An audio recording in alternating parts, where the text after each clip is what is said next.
안녕하세요. 사연 읽어주는 남녀입니다. 오늘도 와주셔서 감사드리며 그럼 오늘의 사연 바로 시작하겠습니다. 안녕하세요. 얼마 전 아주 뻔뻔하고 개념 없는 시어머니에게 보기 좋게 복수한 40대 여성입니다. 남편은 손이 귀한 집안에서 자란 장손이에요. 집안 대대로 아들을 귀하게 여기고 딸은 사람 대접도 해주지 않던 그런 집안에서 자란 왕자님이었죠. 나중에야 안 사실이지만 남편은 중학교 들어가기 전까지 스스로 용변을 보고 뒤처리도 못했다고 해요. 집에서는 매번 시어머니나 신우가 기다렸다가 화장실에 들어가 뒤를 닦아주었다고요. 처음 그 이야기를 듣고 믿기지 않아서 재차 물었는데 남편은 마치 웃긴 에피소드처럼 이야기하더라고요.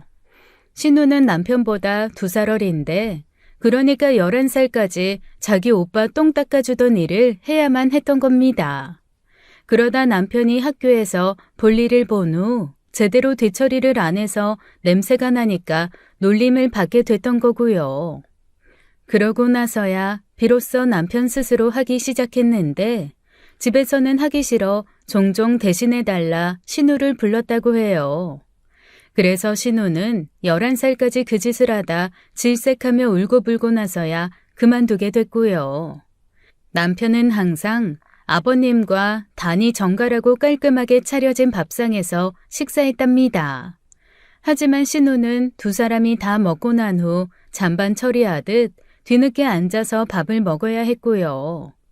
심지어 할아버님, 할머님이 살아계셨을 때는 어린 신우에게 밥상에 앉아 밥을 먹지도 못하게 하셨다고 해요. 맛있고 좋은 반찬은 죄다 남편 몫이라 밤마다 몰래 부엌에 들어가 음식을 집어먹다 혼난 적도 여러 번이고요. 남편 교복 빠는 것도 이른 아침에 일어나 남편 몫에 도시락을 싸야 하는 것도 신우였죠. 시어머니는 제 앞에서도 대놓고 그런 말을 했어요. 쟤는 아들 뒷바라지 하라고 낳았다. 라고요. 신우는 부모와 남편에 대한 원망이 컸어요. 제가 결혼할 때까지만 해도 왜 저렇게 오빠를 무서워하나 싶게 남편 말에 벌벌 떨고 설설 기었거든요. 그런데 본인이 결혼하고 자식을 낳고 나니 자기의 삶이 얼마나 비참했는지 느낀 겁니다. 그 후로 신우는 시가 식구들과 연을 끊어버렸어요. 가끔 연락이 올 때마다 자기 가족 얼굴 안 보고 사니 얼마나 행복한지 모른다고 그런 소리를 울면서 해요. 그런 집안의 남자와 제가 대체 무슨 인연이 있어 만나게 된 걸까요? 그 악연은 대학 시절로 거슬러 올라가야 합니다. 제 입으로 이런 말 하는 것은 좀 우스운 줄 압니다만 제가 소시적에 참 예쁘다는 말을 많이 들었어요. 당시에 우리과 애들 사이에서 옆구리에 김미숙이 한번 끼어봐야 남자다라는 말도 있었죠. 저에게 관심을 보였던 그 숱한 남자들 중 하나가 바로 남편이었어요. 근데 어떻게 한번 해보려고 하던 껄렁한 남자애들과는 달리 남편은 좀 달랐습니다. 얼굴이 빼어나게 잘생겼다기보다는 호남형으로 호감이 가는 인상이었는데 차림새도 좀 달랐어요. 유행에 따라가는 스타일은 아니었고 매번 깨끗하고 깔끔한 차림새가 오히려 더 긍정적인 인상을 주었죠. 표현이 서툰 것도 귀여워 보였고 은근히 좀 손이 가는 스타일인데도 그렇게 신경이 쓰이더라고요. 그래서 지금도 딸에게 그렇게 강조하고 또 강조하는 말이 있죠. 절대 남자를 동정심이나 모성애로 사귀지 말라고요. 그게 바로 고생문을 열고 지옥행 열차를 타는 길이니까요. 남편은 전형적으로 모성애를 느끼게 하는 남자였습니다. 스스로 할 줄 아는 것은 별로 없는데 그 와중에도 좋아하는 여자애라고 저를 서툴게 챙겼어요. 그땐 그게 왜 그렇게 귀여워 보였을까요? 그렇게 사귀다가 남편은 군대에 갔고 저는 자연히 고무신이 되었죠. 사실 제 성향상 고무신이 좀 안 맞긴 해요. 남편도 어지간히 불안했는지 군대 가기 전까지 꼭 기다려달라고 귀에 딱지가 않도록 말했죠. 남편이 군대 갔다고 이때다 싶었는지 대쉬하는 남자들이 많았으니 저도 좀 힘들긴 했습니다. 그러다 진짜 도망갈까 싶었던 사건이 생겼죠. 학교에 시어머니가 찾아왔던 거예요. 그때 저는 갑작스럽게 가세가 기울어 시작한 과외로 꽤 바빴어요. 그래서 군대 간 남편에게 처음처럼 편지를 자주 보내지 못했고 타이밍이 안 맞아 전화를 놓치는 경우도 많았죠. 웬 아줌마가 저를 찾는다는 소리에 어리둥절한 채 가보니 되게 깐깐하고 매섭게 보이는 인생의 아줌마가 서 있었어요. 네가 김미숙이냐? 그런데요. 나는 승철이 어미 되는 사람이다. 아, 안녕하세요 어머니. 승철이가 그러는데 미숙이 네가 요즘 편지를 안 한다더라. 편지요? 아, 제가 좀 바빠서요. 아무리 바빠도 여자가 남자를 기다리게 하면 안 되는 일이다.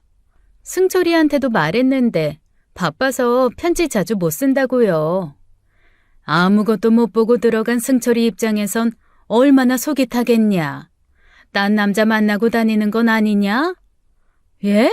아니에요. 학교 시험 공부도 해야 하고 과외도 해야 돼서 시간이 잘 안 나요. 아까 보니 아무 남자한테 웃음 흘리고 다니던데. 그럴 바에야 학교는 그만두고 우리 집으로 들어가서 미리 살림이나 배워라. 예? 제가 왜요?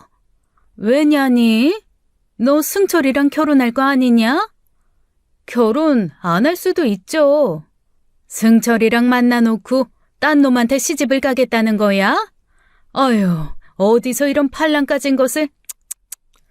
어머니, 말씀이 좀 지나치시네요. 저는 그러면 승철 씨랑 안 만나는 걸로 할게요. 그럼 됐죠?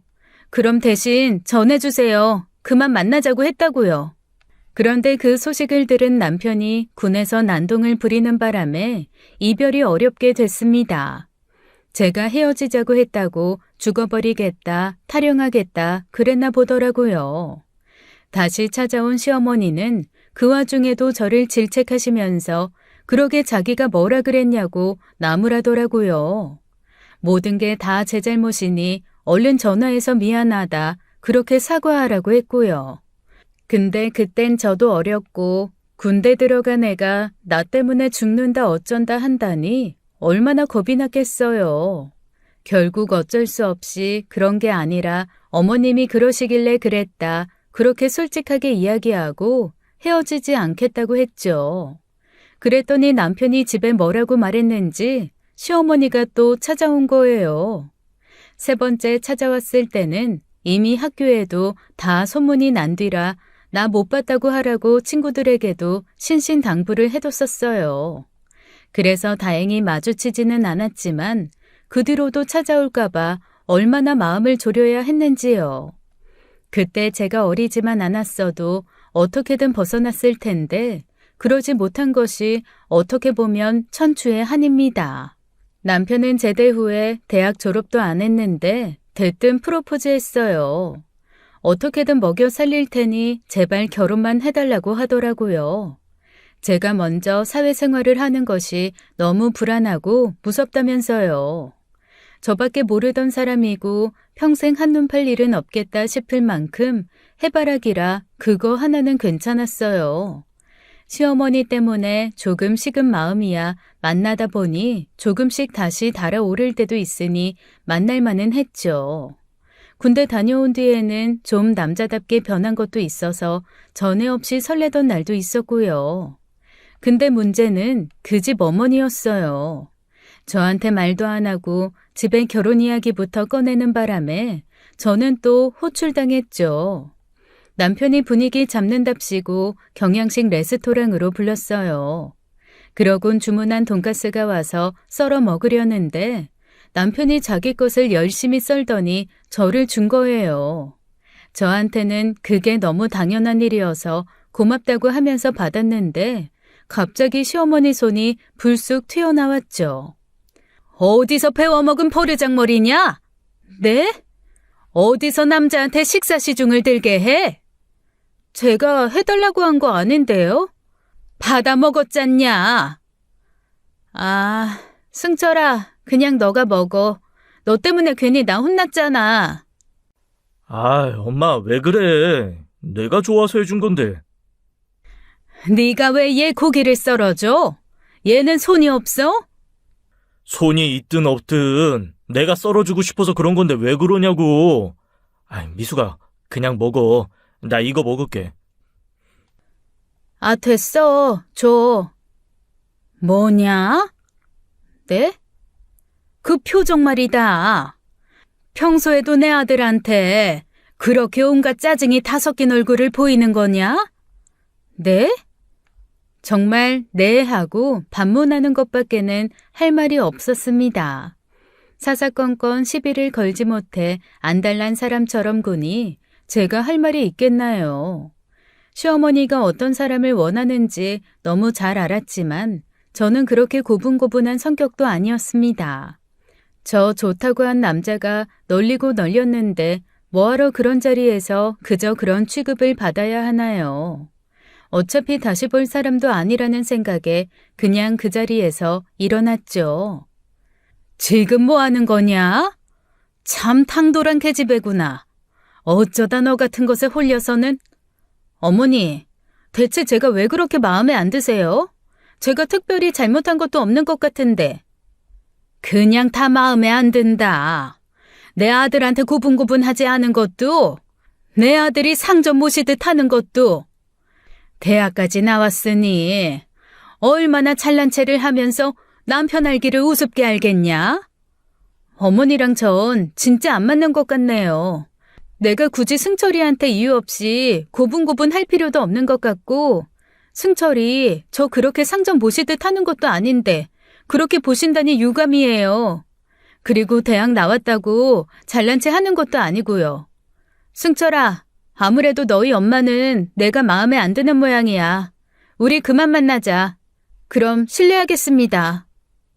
남편은 뒤도 돌아보지 않고 저를 뒤쫓아왔고 그 사람 많은 거리에서 제 팔을 지겹게 붙들고 호소했어요.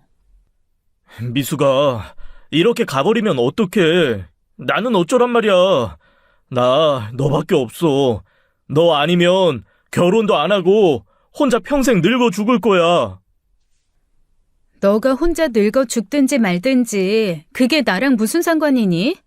난 너랑 결혼하면 네 엄마 보고 살 생각에 벌써 진절머리가 나.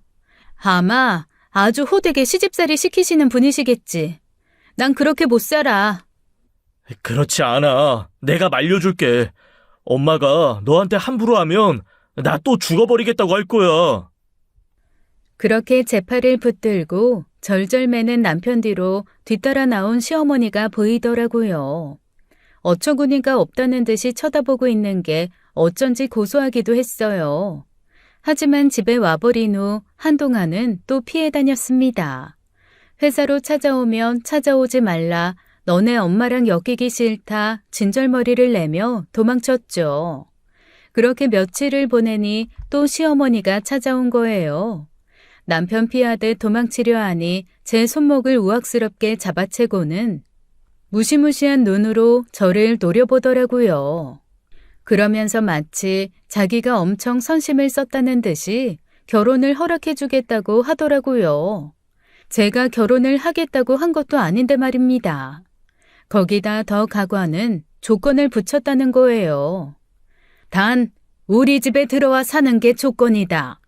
하나부터 열까지 가르쳐야 할 것이 한두 개가 아니니 어떻게 남편을 모시고 살아야 하는지 내조하는 방법부터 내가 알려주마. 그 말을 듣고 제가 어떻게 한 줄 아세요? 회사를 그만뒀어요. 허구한 날 두 모자가 회사로 찾아와 쌍으로 그렇게 괴롭혀대니 어떻게든 벗어나고 싶었던 거죠. 남편이 집은 아는데 아무래도 부모님이 함께 사는 집이니 찾아오기는 힘들었을 거예요. 그렇게 한동안은 안 보인다 싶었는데 비가 주룩주룩 내리던 어느 날이었어요. 이른 아침 신문을 가지러 나간 아빠가 대문 앞에 비를 맞고 쭈그리고 앉아있던 남편을 데리고 들어온 겁니다.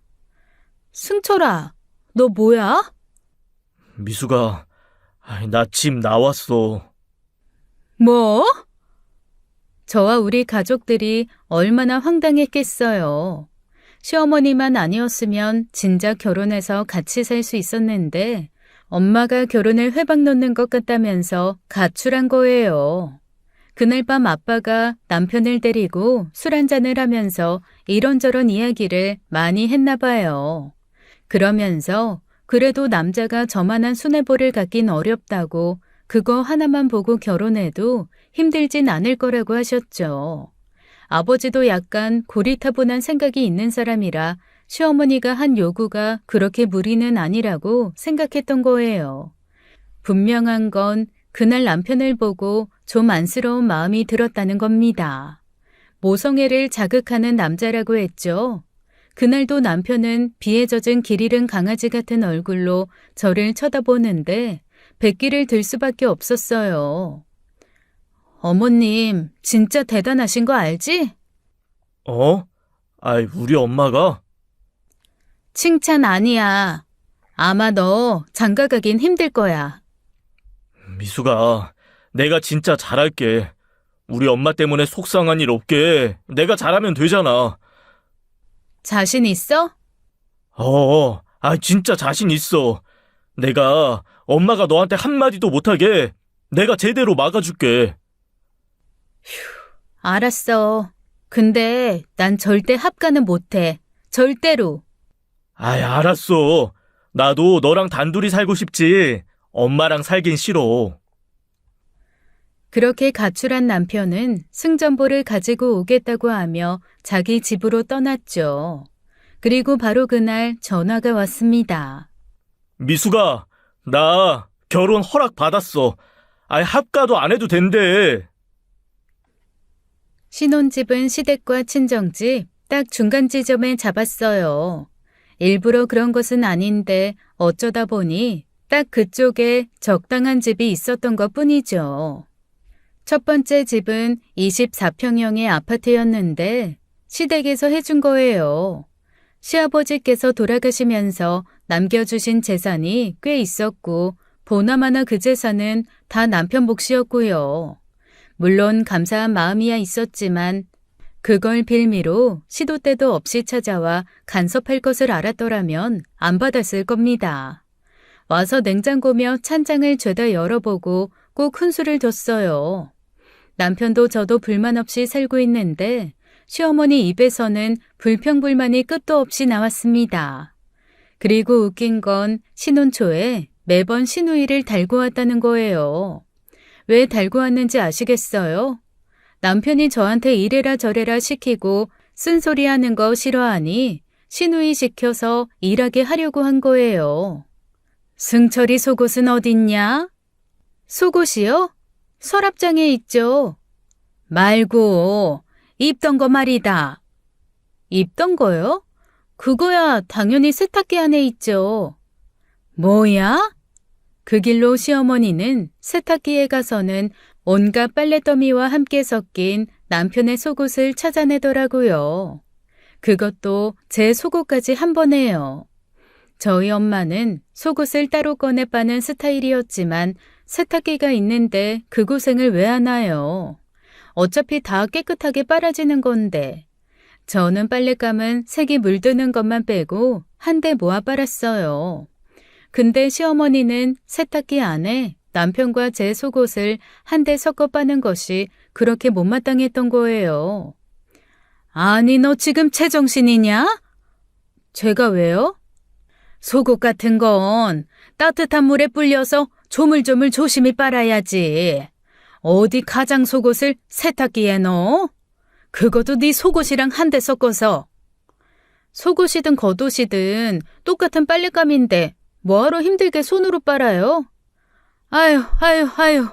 내가 제명에 못 살지 못 살아. 나는 한 번도 내 아들 속옷을 세탁기에 넣어서 빤 적이 없다. 매일 밤 태야에 넣고 불려놨다가 다 손으로 조물조물 빨았어.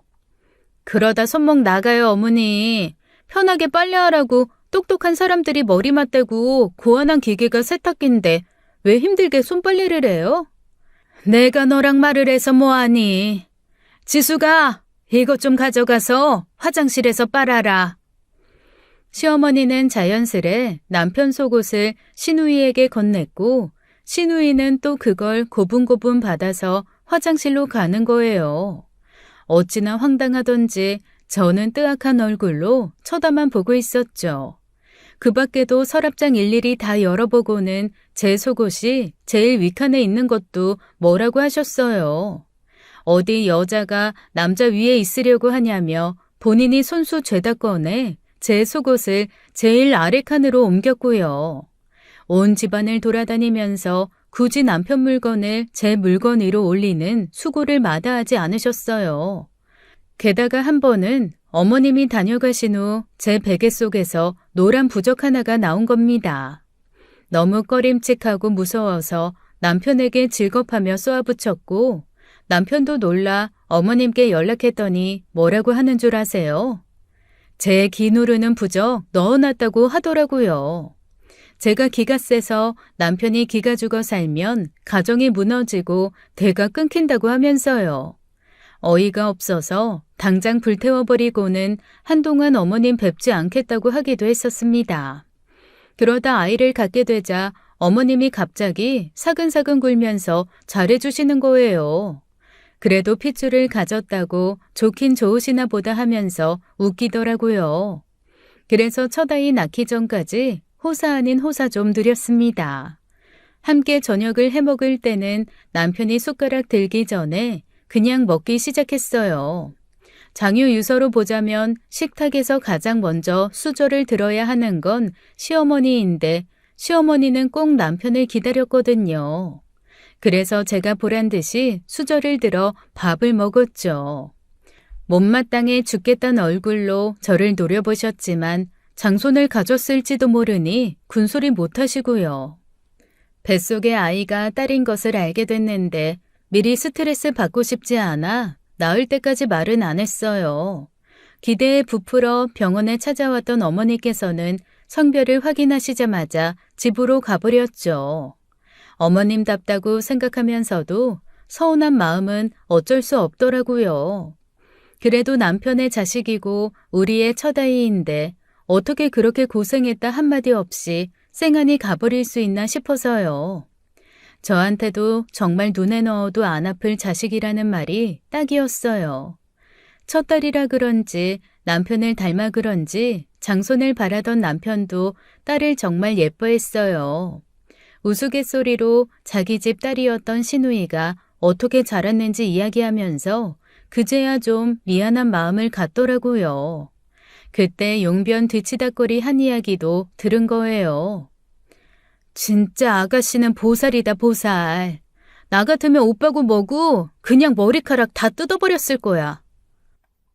우리 집에서 태어났음 어쩔 수 없었어. 나도 살면서 다른 집 친구들 여동생들 보면서 우리 집이 좀 이상하구나 했지.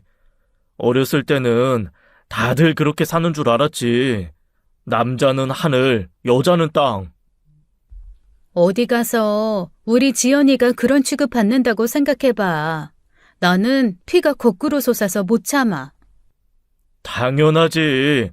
우리 지연이는 나같이 공주 대접해주는 남자한테 시집 보내야지. 아들아들하는 시어머님 없는 집으로. 시어머니는 남편을 보기 위해 집에 종종 찾아오면서도 딸아이에게는 정을 두지 않았어요. 아들이 아는 것을 못마땅해 하시면서도 첫딸은 살림 미천이라고 좋은 게 좋은 거다 그런 소리나 했죠. 그런 말에 대꾸도 하지 않았는데 아이가 크는데 자꾸 애한테 집안일을 시키는 거예요. 행주를 가져다 한번 빨아봐라, 식탁 닦아보라고요. 아니 이제 막 걸음마를 시작해 아장아장 걷기 시작한 애한테 그게 할 소리입니까? 뭔 소린지 모르고 할머니가 준 행주를 쥐고 덩실덩실 춤을 추도 웃는 애를 보고도 못마땅하게 봐요. 그저 식탁 어떻게 닦는지 그런 소리나 하고 있고요. 어이가 없어서 행주를 빼앗아다 싱크대에 던져버렸는데 시어머니가 그러더라고요. 너는 대체 둘째는 언제 가질 거냐? 네? 처대가 딸이면 좀 급한 마음이 들진 않든? 급할 게 뭐가 있어요. 저희 둘 다 아직 젊은데. 젊기는 너무 터울지기 전에 얼른 둘째 낳아라. 누나가 너무 크면 아들이 키를 못 핀다. 어머니, 저는 아들, 딸 구별하지 않고 낳아서 키울 거예요. 그리고 우리 지연이한테 그런 거 시키시려면 오지 마세요. 네가 뭔데 내 아들 집에 오라 말아야? 이 집 내가 해준 거다. 너는 그런 말 할 자격이 없어. 그럼 제가 지연이 데리고 나가면 되는 거죠? 바로 남편에게 시어머니가 쫓아내서 집 나간다고 전화하니 진절머리를 내며 가시더라고요. 저나 내 딸을 더 귀하게 여겨주는 친정이 든든한 뒷배로 있는데 그 집 하나로 절절맬 필요가 없었어요. 남편이 시어머니한테 한 소리 해놨는지 그 뒤로 한동안은 집에 찾아오지도 않았고요. 그러다 추석이 돼서 시댁에 방문했던 어느 날이었어요. 오랜만에 만난 동네 어르신이 대뜸 저를 보더니 위아래로 훑어보시면서 그러시는 거예요. 승철이 쳐? 아유, 그러는 거 아니야. 네? 아무리 요즘 애들이 되바라졌다지만 시어머니한테 어쩜 그래. 그러다 천벌 받지. 무슨 말씀이세요? 모자간에 이간질하면서 아주 못되게 군다면서? 얼굴에 아주 심술이 덕지덕지 붙었네. 아닌 게 아니라 듣던 대로 기가 아주 세 보여. 알고 보니 시어머니께서 제 뜻대로 되지 않으니 저를 괘씸하게 생각하며 동네방네 제 욕을 하고 다닌 거였어요. 아들이 엄마밖에 모르던 효자였는데 제가 이간질해서 허구한 날 자신에게 화를 낸다고 눈물바람까지 하면서요. 덕분에 굴러들어온 돌취급에 여자 하나 잘못 들어와 집안 망하겠단 소리나 듣고 도망치듯 집에 돌아왔죠. 나 진짜 이대로는 못 살아. 당신 어머니라고 해서 참는 것도 한계가 있지. 사람 괴롭히는 방법도 참 여러 가지야. 볼 때마다 우리 지연이 푸대접하시는 것도 너무 싫어. 어머님 저렇게 상식 밖에 행동하시면 난 당신이랑 못 살아. 결국 남편은 제가 이혼도 불사하겠다는 말을 하고 나서야 시댁과 거리를 둘 수 있게 해주었어요. 그래도 자기가 얼마나 귀하게 자랐는지 아는 효자라 남편만 가끔 시댁에 방문했습니다. 그렇게 몇 달은 편하게 살았어요. 그러다 조금 늦게 둘째를 갖게 되었고 남편에게서 소식을 듣고 넌지시 다시 찾아오고 싶으시다는 것 같더라고요. 하지만 대번에 거절했어요. 첫째 가졌을 때도 얼마나 잘해주셨는데요. 둘째도 아들 기대하시고 그러시겠죠. 근데 딸이면요. 첫째 낳았을 때처럼 언제 그랬냐는 듯이 찬바람 쌩 하겠죠. 그렇게 이중적인 모습 보고 싶지 않으니 오지 않으셔도 된다고요. 그러다 신우가 결혼하게 됐고 결혼식장에서 몇 개월 만에 시어머니를 만났어요. 그래도 보는 눈이 많은 결혼식장이라고 친척들한테 저를 며느리라고 소개는 하는데 표정이 어찌나 떨떠름하던지요. 식장에서 만난 어르신들이 제 배 모양을 보고는 아들인 것 같다고 하시니 기대에 찬 표정으로 바뀌더라고요. 당연히 말씀은 안 드렸지만 둘째는 아들이었어요. 그건 또 그것대로 걱정이 되더라고요. 아들이면 좋아하시기에 하겠죠. 그러면 또 아들 보겠다고 집에 문지방이 닳도록 들락거리실 텐데 그건 또 어떻게 감당해야 하나 싶어서요. 어머님처럼 장손 제일주의 사상을 가진 분이 오시면 아들에게도 딸에게도 교육상 좋지도 않고요. 그 문제로 아이를 낳기 전부터 남편이랑 대화를 굉장히 많이 나눴어요. 그럴 일 없게 하겠다는 남편의 호언장담을 믿은 건 아니지만 그래도 중간 역할을 잘한다기에 믿어는 보자고 했죠. 그리고 산딸을 꽉 채운 뒤 낳은 것은 바로 아들이었습니다. 애가 뱃속에서 너무 커서 자연 분만을 하다 급하게 수술해서 꺼내야 했어요. 제가 너무 오랜 시간 나오지 않아 불안한 마음에 친정엄마가 울 때 시어머니는 아들 낳았단 소리 듣고 울었답니다. 친정엄마가 그래서 내 딸은 괜찮냐고 물을 때 시어머니는 우리 손주 고추 좀 보자고 야단이었고요. 나중에 친정엄마로부터 진짜 해도 너무하시단 말을 하면서 그 이야기를 듣는데 그때도 참 어머니답다 했어요. 좋아하실 줄은 알았지만 정말 상상 이상으로 좋아하시더라고요. 그런데 문제는 그게 너무 과하다는 거였어요. 아직 혼자 뒤집기도 못하는 애한테 존댓말을 하면서 아주 상점 모시듯 하는 거예요. 남편한테도 저랬을까 싶어 소름 돋더라고요. 아유, 우리 귀한 장손님, 우유는 맛있게 드셨어요? 누굴 닮아 이렇게 코도 오똑하시고 눈도 동글동글하신 게 미남이실까요? 아주 고추가 실하니 나중에 우리 증손주도 걱정 없겠습니다. 시누이 말로는 시할머니께서 살아계실 때 남편한테 존댓말을 했다고 해요. 시누이가 8살 땐가 돌아가셨는데도 그때 기억이 어렴풋이 난다면서요. 게다가 남편 판박이인 딸과 다르게 아들은 저를 거푸집에다 찍어 놓은 것처럼 낳았는데도 남편 닮았다 하시더라고요. 예상은 했지만 과해도 너무 과했고 지나치다 싶어 눈살이 찌푸려질 때가 한두 번이 아니었어요. 기저귀를 갈 때마다 아들 생식기를 쥐어보고 만져보고 그래서 제발 좀 그만 좀 만지시라고 하기도 했죠.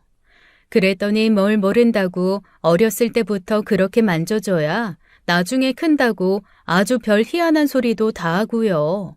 그렇게 참다 폭발한 계기는 다름 아닌 딸 때문이었어요. 딸은 4살이었고 여기저기 애교도 부리고 말도 똑부러지게 잘한다고 칭찬도 많이 받는 애였어요. 그런데 아니나 다를까 어렸을 때부터는 할머니를 좀 멀리하고 가까이 하기 싫어했죠. 애들도 다 알잖아요. 자기 예뻐하는 사람이 누구고 싫어하는 사람이 누군지 눈치가 빤한데요. 그래서 그런지 시어머니가 오시는 날엔 주눅이 들어있고 방에서 잘 나오려고 하지 않았어요. 제가 애를 앉혀놓고 할머니가 오시더라도 할머니 눈치 보지 말고 거실에 나오고 싶으면 나오라고 달래기도 했고요. 그러던 어느 날 딸이 나와서는 모유를 먹는 아들을 구경하더라고요. 그게 신기한지 옆에서 꼬치꼬치 캐묻고 쫑알거렸죠. 아가는 엄마 우유 먹는 거지? 아가는 엄마 우유를 먹어야 쑥쑥 자라. 나도 먹었어? 우리 지연이도 먹었지. 그래서 이렇게 쑥쑥 자랐지. 근데 맛이 생각이 안 나. 나도 먹으면 안 돼? 지연이도 먹어보고 싶어? 지연이는 쑥쑥 자랐으니까 동생한테 양보해야지. 맛있게 먹어 민준아 하고. 맛있게 먹어 민준아. 애들이 하는 소리라 귀여워서 웃는데 갑자기 시어머니가 끼어들어 냉랭한 목소리로 다그치는 거예요. 벌써부터 지 동생 거 탐내는 거 봐라. 네? 아주 못돼 먹어서 어딜 탐낼 게 없어서 지 동생 밥그릇을 탐내? 어머니, 밥그릇이라뇨. 내가 틀린 말이나 했냐? 그리고 홍지연, 너 동생한테 말이 그게 뭐냐? 앞으로는 드세요 해라. 엄마 아빠한테 하듯이 말 높여서. 어머니, 그게 무슨 말씀이세요? 무슨 말도 안 되는 소리를 하시냐고요. 지연이가 누난데 4살 어린 동생한테 우덜은 대하듯이 존대하라는 거예요? 네 남편은 그렇게 키웠다. 남자애는 그래야 자신감도 올라가고 큰 사람으로 자라는 거야. 모르는 거 가르쳐주면 그저 네 하고 들어라. 그래서요? 그래서 어머님 아들은 뭐 대단한 큰 사람으로 자랐어요? 뭐야? 우리 승철이가 뭐가 어때서? 자기 밥벌이 하면서 너 같은 것도 철하고 붙들고 살면서 먹여 살리고 있지 않냐? 어머니! 소리 지르지 마라! 누구 앞이라고 소리를 질러? 민준이 이리 다오. 손대지 마세요. 어머님이 뭔데 제 아들을 주라 말아해요? 뭐야? 어이가 없어서 진짜. 지연아, 너 얼른 방에 들어가. 어머님은 가세요. 그리고 다시는 우리 집에 오지 마세요. 어머님 같은 사람한테는 우리 지연이도 민준이도 안 보여줍니다. 뭐? 네가 뭔데 내 손자를 보여준 애만에 그런 소리를 해? 너 아주 웃기는 애구나. 나가시라고요. 그렇게 순식간에 아수라장이 된 집안에서 고성이 오가고 그 사이 첫째와 둘째의 울음이 복잡하게 뒤엉켰죠. 저도 그렇게까지 화가 난 적이 너무 오랜만이라 이성을 찾는 게 너무 힘들었고요. 어머니를 거의 떠밀듯이 문 밖으로 밀어 쫓아버리고도 손이 덜덜 떨리더라고요. 남편이 돌아오자마자 다다다 쏘아붙이면서 다시는 어머님 집에 오시는 일 없게 하라고 그땐 진짜 이혼이라고 했죠. 그렇게 몇 달을 안 보고 살았습니다. 처음엔 시누이를 시켜서도 연락을 여러 번 했는데 시누이도 결혼 후 생각이 바뀌어 그 다리 역할을 포기하더라고요.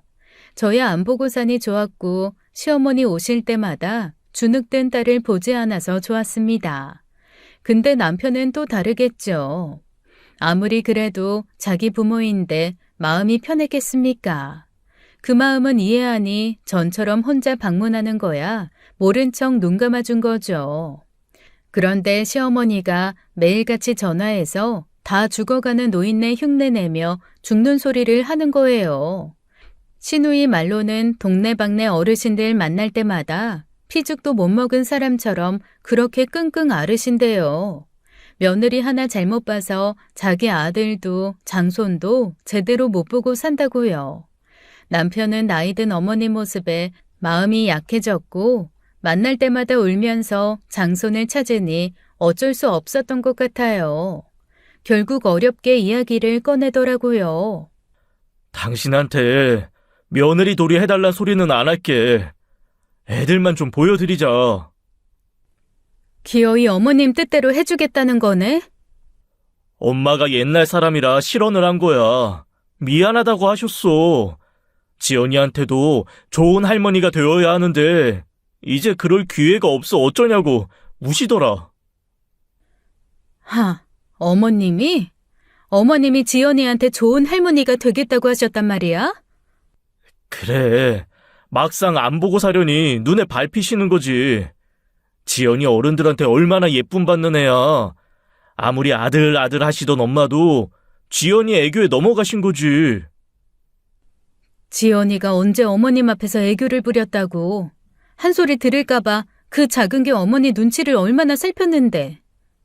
그러지 말고 한 번만 더 기회를 드리자. 당신은 안 가도 돼. 내가 한 번씩 애들 데리고 가서 보여줄게. 남편답지 않게 하도 사정하길래 그래 남편 의사도 존중해줘야지 했어요. 딸과 아들을 차별하지 못하게 하겠다는 약속을 단단히 받고서 가끔 시댁으로 데려가는 걸 허락해 준 거죠.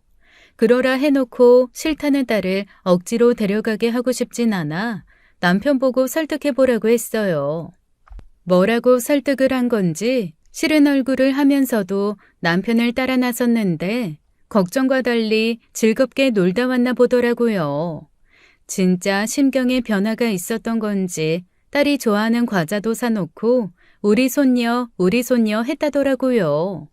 나야 두 번 다시 보고 싶지 않은 시어머니라지만 내 자식 좋아해 준다는데 더는 반대할 이유가 없었어요. 그렇게 몇 년이 무탈하게 지나가나 했습니다. 딸이 어느덧 초등학생이 됐고 아들이 4살이 되었어요. 그런데 어느 순간부터 갑자기 딸이 할머니 집에 가기 싫다는 겁니다. 왜 그러냐고 하니 역시 할머니는 민준이만 좋아한다고 투정을 부렸어요. 남편한테 한 소리 하니 그동안 잘 가지 않았느냐고 딸이 할머니 사랑 더 받고 싶어 질투하는 거라더라고요. 그럴 수도 있겠다 싶긴 했는데 어느 날 아들 입에서 나온 이야기를 듣고 뜨악했습니다. 엄마, 계집애가 내 과자 빼앗아 갔어. 어? 뭐라고 민준아? 계집애가 내 과자 뺏어갔다고. 내 거야, 이 계집애야. 민준아, 너 지금 누나한테 뭐라고 하는 거야? 계집애. 누가 그랬어? 누가 누나 보고 그렇게 말하라고 했어? 계집애. 기가 막혀서 말도 안 나왔습니다. 어린 아들의 어눌한 발음 때문에 처음엔 뭔 소리인가 했어요. 근데 그게 다름 아닌 계집애라는 말이었고 시댁에서 딸을 부르던 말이라는 걸 알았죠.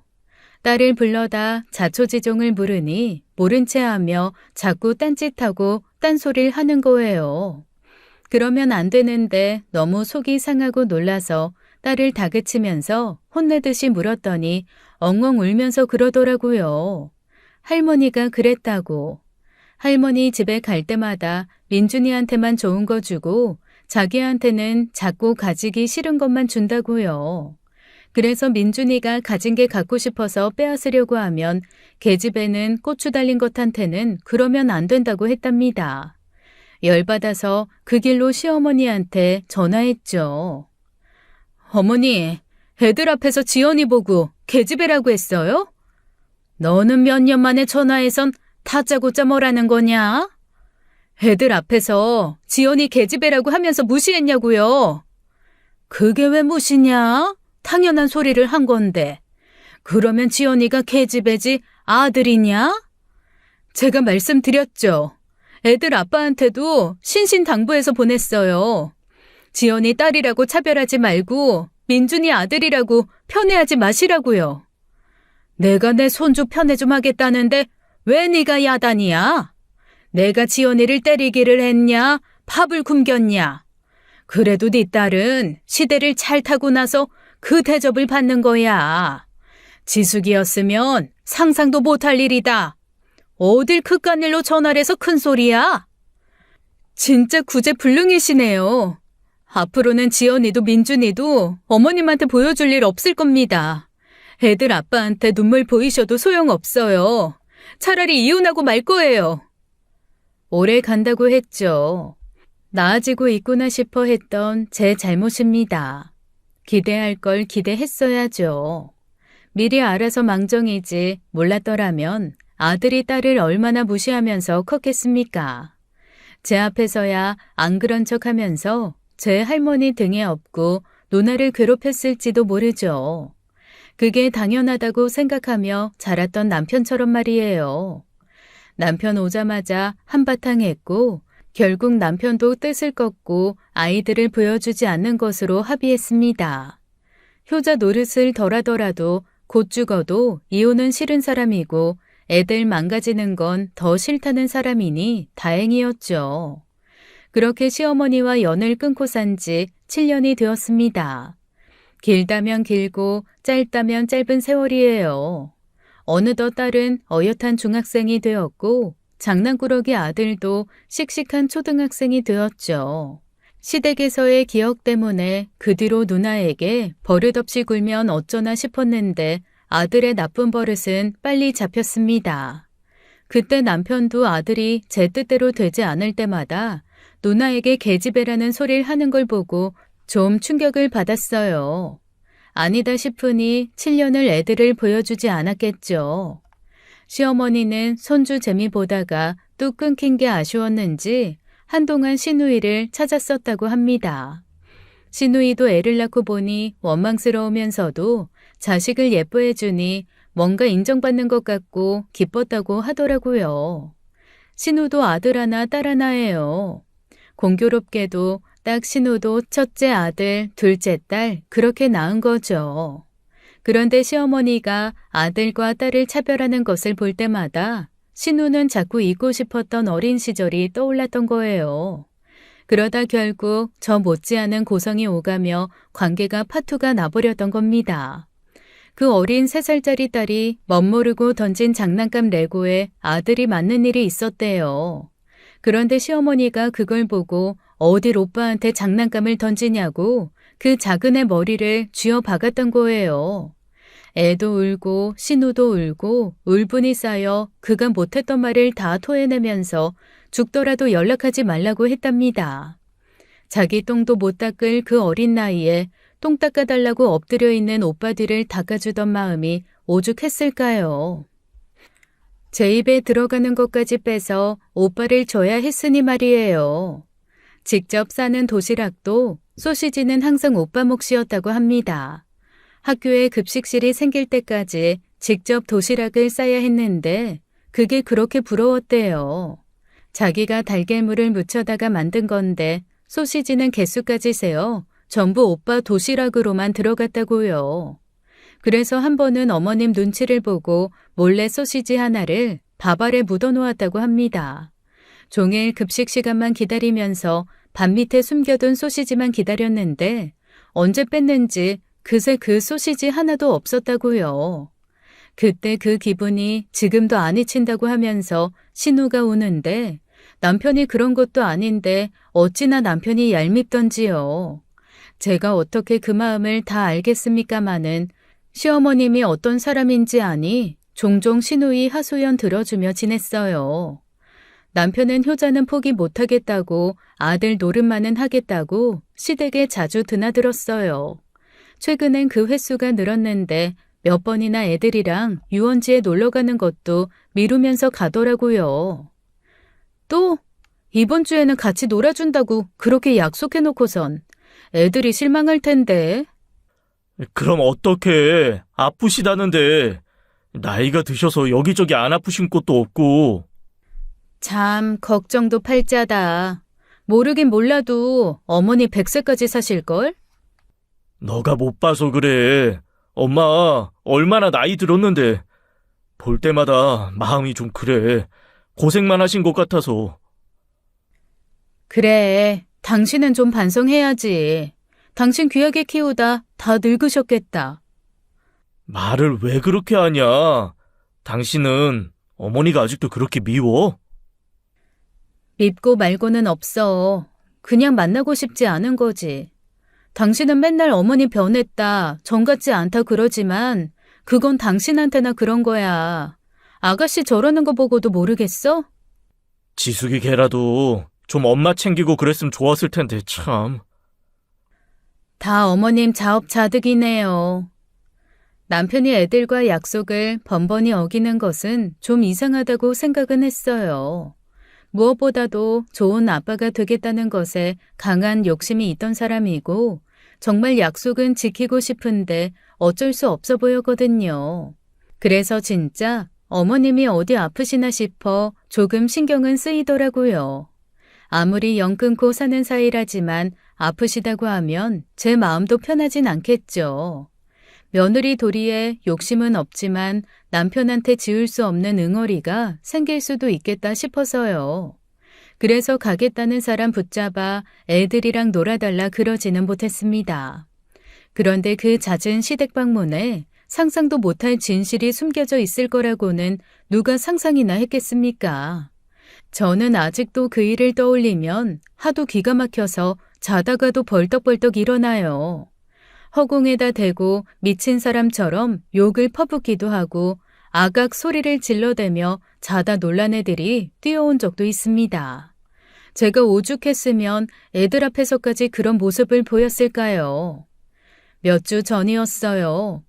큰애 학부모 모임에서 알게 되어 가까워진 친구가 하나 있는데 집들이를 한다더라고요. 그래서 애들 학교 갈 시간에 집들이 선물을 사들고 그 동네를 갔어요. 신축 아파트라 단지도 깨끗하고 주민 편의시설도 잘 갖추어 있는 곳이라 우리도 이사할까 싶었죠. 그동안 모은 돈도 있으니 학군지 대단지 신축 아파트로 옮겨볼 때도 됐고요. 남편에게 이야기를 꺼내보지 않았지만 이미 이사를 앞둔 사람처럼 들뜬 마음으로 아파트 조경을 구경하며 걷던 때였습니다. 모퉁이에서 나와 제 앞을 걸어가는 사람 뒷모습이 영락없이 남편인 거예요. 옷도 아침에 입고 나간 그 옷이었고 체형이나 걸음걸이를 봐도 남편이 맞았죠. 그걸 보고도 제가 섣불리 말을 걸지 못한 것은 남편이 혼자가 아니었기 때문이었습니다. 남편 옆에는 웬 여자가 있었고 둘은 다정히 팔짱을 끼며 걷고 있었거든요. 그래서 저는 앞서 걷던 남자가 내 남편이 분명하다고 생각하면서도 한편으로는 확신할 수가 없었어요. 아니, 내 남편이 왜 외간 여자랑 낯선 동네에서 팔짱을 끼며 다정하게 산책해요? 말이 안 되잖아요. 그래서 남편 얼굴을 확인하려고 이쪽 저쪽으로 기웃거리며 뒤쫓아갔어요. 그러다가 인기척을 느낀 남편이 무심결에 뒤를 돌아보고는 깜짝 놀라 멈춘 겁니다. 저는 비로소 그게 진짜 제 남편이라는 것을 알아챘고 기가 막혀 아무 말도 못하고 섰죠. 옆에 있는 여자도 저를 보자마자 당황한 기색이 역력했고 슬쩍 남편 팔에 끼운 손을 빼더라고요. 당신, 뭐야? 당신이 여기 왜 있어? 이 여자 누구고? 어? 그게, 아는 동생. 어렸을 때 아는 동생이야. 아는 동생? 저는 남편 말에 여자를 훑어보다 얼굴이 굳고 말았습니다. 온몸의 피가 식는 기분 아실까요? 직감이 있잖아요. 제대로 된 진실을 듣지도 보지도 않았는데 확신이 드는 순간이요. 여자 배가 불러있는데 그게 남편애라는 확신이 든 겁니다. 저도 모르게 표정이 싹 변하는 게 느껴졌고 남편도 느꼈겠죠. 얼마나 놀랐으면 손을 바들바들 떨면서 내줬는데 말을 제대로 못해요. 뭐냐고 물었어. 그게 아니라, 그러니까 여보, 아는 동생인데. 아는 동생? 자는 동생이 아니라? 어? 무슨 소리야, 여보, 그게. 저는 남편의 행동에서 2번 확신을 느꼈고 남편의 어깨를 툭툭 치며 다시 물었습니다. 대체 저 여자의 정체가 뭐길래 둘이 같이 연인처럼 낯선 동네를 걷고 있느냐고요. 남편이 저항 없이 뒤로 툭툭 밀리는데 그 표정을 보니 바람이 틀림없었습니다. 그때 어찌나 이를 꽉 물었는지 나중에 이가 시려 치과에 갔더니 어금니 2개에 금이 갔더라고요. 그때 갑자기 불쑥 누가 나타났는지 예상하시겠어요? 저는요, 그때까지만 해도 이 일에 시어머니가 관여되어 있을 거란 생각은 눈꼽만큼도 못했습니다. 그래서 남편이 바람을 피우고 있었다는 사실을 알고도 계속 왜라는 의문이 들러붙어 있었던 거예요. 제 앞에서 둘도 없는 사랑꾼처럼 굴고 세상에서 가장 다정하고 멋진 아빠처럼 굴던 사람이 대체 왜? 감히 어디다 손을 대? 어머니? 한 번만 더 내 아들한테 손대라. 그땐 내가 가만히 안 있어. 어머니가 여긴 어떻게? 내 집이다. 아들이 내 동네 왔다는데 문제 있냐? 언제 이사하셨어요? 그거야 네가 상관할 바 아니다. 그럼 이 사람은 누군데요? 시어머니는 밖에서 할 이야기가 아니라며 저를 끌고 들어갔어요. 그렇게 얼빠진 얼굴로 이사한 시댁에서 들은 이야기는 정말 듣고도 믿기 어려운 이야기였습니다. 시어머니는 내가 하는 꼴을 보니 평생 손주 보고 살긴 글렀다는 생각이 드니 처량하더랍니다. 게다가 남들이 자기 처지를 불쌍하게 여길 걸 생각하니 가만히 있기 어려웠다고 해요. 남들은 손주 자라는 거 재롱 보는 재미로 산다는데 혼자나마 무슨 재미로 말년을 보내야 할지 막막하셨다고요. 그래서 생각한 것이 둘째 며느리랍니다. 둘째 며느리라뇨? 어머님한테 아들이 하나인데 어떻게 둘째 며느리가 있을 수가 있어요? 아들이 하나면 둘째 며느리가 없다고 누가 그러든 둘째를 들이면 둘째가 있고 셋째를 들이면 셋째도 있는 거지. 어머니, 말을 좀 알아듣게 해주세요. 이 여자가 지금 어머님 둘째 며느리라는 거예요? 그래, 내가 들였다. 시어머니 알기를 개똥으로 하는 못돼 처먹은 첫째 며느리한테 시어미 대접받긴 글렀으니 둘째 들여 내가 호강하며 사는 거지. 그러니까 어머니께서는 자기한테 며느리 대접해줄 여자를 찾아 집으로 들였고 남편한테 거듭 부탁했답니다. 건너 아는 지인의 딸인데 농인이었어요. 집도 가난하고 장애가 있어 혼사길이 막혔다고 생각하는 집에다가 사정을 말하고 데려왔답니다. 그 집 빚도 대신 갚아주고요. 이 시대에 그런 일이 가능한가 싶어 듣고도 믿기지 않아 제 머리로는 이해하는데 한참이 걸렸어요. 그러면서 남편한테는 그 여자 남편 역할까진 바라지 않는다고 그저 며느리로 살 수 있게 좀 해달랬답니다. 그건 도울 수 있지 않냐면서요. 네, 그 어머님 부탁을 들어준다는 핑계로 남편은 그 뒤부터 시댁에서 두 집 살림을 하기 시작한 겁니다. 그 와중에도 변명이랍시고 하는 소리가 가관이에요. 이 여자는 내 아내가 아니라 그냥 엄마 며느리야. 나 이 사람한테 마음 준 적 없어. 그냥 엄마 부탁이라서 하도 간청하길래 그래서 그런 거야. 지연 엄마, 나 좀 믿어주라. 어? 듣지 못하는 사람이라고 면전에 대고 그런 소리도 서슴없이 했어요. 그러니까 어머님 부탁을 들어주기 위해 그 여자가 사는 이 집에 드나들면서 그 여자랑 잠자리도 가진 거죠. 그러니까 그 여자 뱃속에 있는 아이가 남편 아이가 맞은 겁니다. 차라리 잘 됐다. 승철이 너도 은재 마음에 들지 않니? 애가 듣지 못해서 그렇지.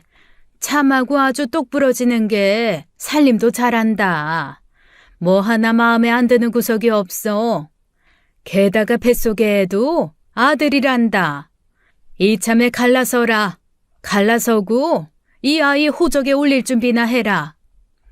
네? 호적이요? 그리고 그 순간 또 하나 깨달았죠. 시어머니의 큰 그림이 어디서 완성이 되는지요. 제가 이혼을 하면 남편만 데려다가 앉히고 그 여자의 자식을 남편 밑으로 넣으면 되는 거예요. 그러면 어머님이 원하던 새로운 아들 며느리 가족이 모인 그림이 완성이 되는 거죠. 실소가 나오더라고요. 머리 참 잘 쓰셨다 했습니다. 화는 나는데 어떻게 그런 생각을 하고 실천에 옮길 수 있을까 싶어 기가 차더라고요. 그리고 결심했죠. 어머님이 원하는 그림은 절대로 완성시킬 수 없게 해야겠다고요. 누구 마음대로요? 뭐? 참나, 누구 좋으라고 이혼을 해요? 그럼 지금 안 갈라서겠다는 거냐? 이 꼴을 보고도? 어머님, 둘째 며느리가 낳은 귀한 손주 사생아로 키워보세요. 그러고 그 자리를 박차고 나와버렸죠. 사생아란 말에 시어머니 거품을 물고 쫓아오더라고요. 아래층까지 쫓아와서 팔을 붙들고 거칠게 몰아붙이시는데 어찌나 힘이 센지 진짜 100세까지 사시겠네 했어요. 민주내미 너 똑바로 말해라. 지금 뭐랬냐? 사생아? 지금 사생아라 했어? 이혼 안 하면 네 자식으로 넣으면 된다. 내가 내 손주 사생아 되는 그 꼴을 어떻게 보냐?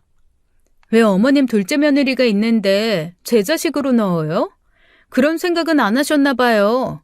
이혼하든 안 하든 모양새가 그럴싸할 거라는 기대는 하시면서요. 애가 무슨 잘못이야. 애는 제대로 크게 해야지. 엄마가 있는데 제가 제대로 크게야 하겠죠. 엄마 밑으로 가서 홍시성 못 받는다고 애가 뭐 어머님 손주가 아닌 게 되나요? 뭐야? 이혼해라. 갈라서. 사생아란 말에 눈이 뒤집힌 어머니가 고래고래 소리를 지르기 시작했습니다. 동네 사람들은 가던 길을 멈추고 구경났더라고요. 잘됐다 싶었어요. 언제 쥐도새도 모르게 몰래 여기까지 이사와서 신혼기분 냈을 남편 생각하니 열도 받고요. 인연도 끄는 마당에 행여나 제가 그 집에 갈까 싶어 이사했나 싶더라고요. 남편도 뒤늦게 달려와 저를 붙들고 안달복달하는데 이제 와서 왜 저런 얼굴을 하고 있나 했어요. 바람 피워놓고 마치 자기는 가볍게 정자 제공만 한 사람처럼 쩔쩔매니까요. 오붓하게 걷던 뒷모습 생각하면 애정이 없는 것 같지도 않았습니다. 가정을 포기하고 싶은 마음은 없었겠지만 몸이 갔으니 자연히 마음도 갔겠죠. 하룻밤 상대라면 모를까 시댁에 간다고 간 것이 얼마나 많은데 그때마다 얼마나 기분이 묘했겠어요. 그것도 많이 봐줘야 30대 초반인 어린 여자 같았어요.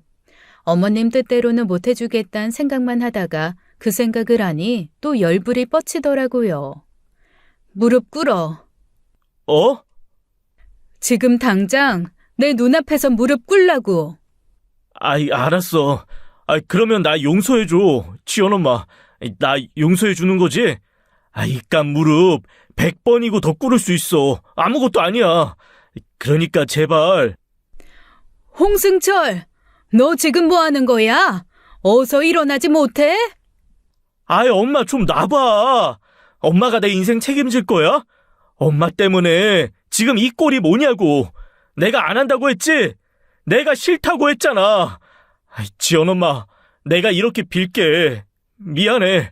나 그 여자한테 진심 아니었어. 진짜야, 어? 일어나. 일어나라고 이 녀석아. 어딜 여자 앞에서 무릎을 꿇어? 남편은 무릎을 꿇고 제 바지가랑이를 붙들고 빌고 시어머니는 그 옆에서 남편을 일으켜 세우려고 안간 힘이었어요. 그 뒤에서 임신한 여자는 배를 붙들고 안절부절 못하며 발을 동동 구르고요. 주변에선 빤한 상황을 유추하며 쑥덕거리는데 그 중심에 서서 삥 둘러보니 이게 지금 현실인지 꿈인지 싶었습니다.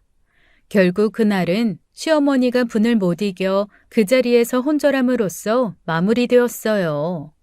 진짜 정신을 놓은 건지 놓은 척 한 건지는 모르겠지만요. 구급차에 실려가는 것만 보고 집으로 돌아왔어요. 남편에 대한 애정이 다시 살아날 기미도 없이 다 식어버렸다는 걸 느껴서 이혼을 하게 될 것 같긴 하지만요. 지금은 아닙니다. 누구 좋으라고요. 사람들 보는 앞에서 남편 무릎 꿇리는 게 시어머니한테는 가장 괴로운 일이었을 겁니다. 거기다 며느리 맘에 안 들어 시바지 들인 할머니라고 동네방네 소문이 다 난 모양이에요. 같은 아파트에 사는 친구가 그 소문을 듣고 저한테 들려주길래 내 얼굴에 침뱉기라는 거 알면서도 솔직히 말했어요. 그거 내 이야기라고요. 그랬더니 기함하며 어떻게 그럴 수 있냐고 야단이었죠. 모르긴 몰라도 제가 더한 이야기가 그 친구를 통해 더 큰 화력을 만들었을 겁니다. 시어머니 뜻대로 안 되고 얼굴도 못 들게 했으니 통쾌하기는 해요. 앞으로 갈 길이 좀 남았지만 문제 없을 것 같습니다. 이혼은 하되 아주 괴롭힐 수 있을 만큼 괴롭혀주고 그만둘 거니까요. 곧 태어날 애를 생각하니 마음이 찝찝하면서도 그렇게라도 해야 분이 좀 풀릴 것 같아요. 그렇게 하는 게 맞겠죠? 여러분들의 소중한 의견 기다리겠습니다. 지금까지 사연 읽어주는 남녀였습니다. 끝까지 시청해주신 여러분 감사드리며 저희는 다음 사연으로 돌아올게요. 감사합니다.